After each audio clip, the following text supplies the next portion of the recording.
தெனாலிராமன் கதைகள் பார்ட் 3. தன்னை ஏமாற்றிவிட்ட அரச குருவுக்கு சரியான பாடம் புகட்ட வேண்டும் என மனதில் திட்டமிட்டு கொண்டான் தெனாலிராமன்.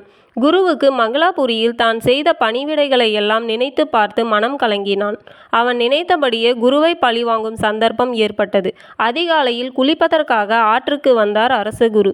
இந்த நேரத்தில் இங்கே யார் வரப்போகின்றார்கள் என்ற நினைப்பில் தன்னுடைய உடைகளை எல்லாம் களைந்துவிட்டு நிர்வாணமாக ஆற்றில் இறங்கினார்.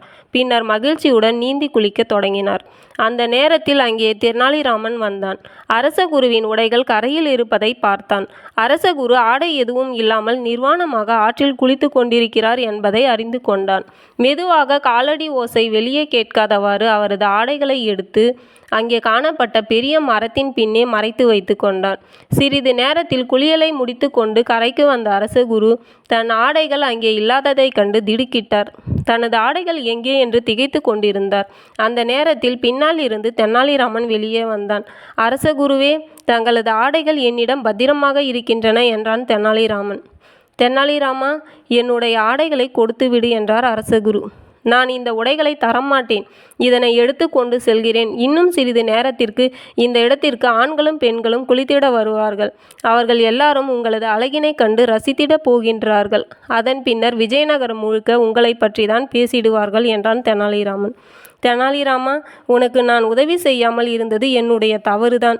அதற்காக நான் மன்னிப்பு கேட்டுக்கொள்கிறேன். நீ தயவு செய்து உடைகளை கொடுத்துவிடு என்றார் அரசகுரு. நான் ஆடையை கொடுக்க வேண்டுமானால் நான் சொல்கின்றபடி நீங்கள் நடக்க வேண்டும் என்றான் தெனாலிராமன். நீ என்ன சொன்னாலும் அதனை நான் செய்கிறேன். நீ என்னை நம்பலாம் என்றார் அரசகுரு. நீர் என்னை சுமந்து கொண்டு என் வீடு வரை செல்ல வேண்டும். இதுதான் உமக்கு தகுந்த தண்டனை என்றான் தெனாலிராமன். தெனாலிராமா, நீ என்ன சொன்னாலும் அதனை நான் செய்கின்ற நிலையில் இருக்கின்றேன். நீ கூறியபடியே உன்னை தூக்கி சுமக்கின்றேன்.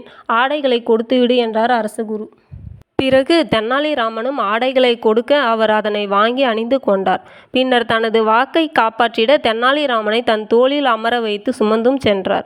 தெனாலிராமனின் வீட்டுக்கு அரண்மனையின் வழியாக செல்ல வேண்டும். அவ்வழியே அரசகுரு தெனாலிராமனை முதுகில் சுமந்து செல்லும் காட்சியை அரண்மனை உள்பாகையில் உலாவிக் கொண்டிருந்த மன்னரும் பார்த்தார். அவருக்கு இவர்களை அடையாளம் தெரியவில்லை. ஆனால் முதியவர் யாரோ ஓர் இளைஞனை தோளில் சுமந்து செல்வதை உறுதி செய்தார்.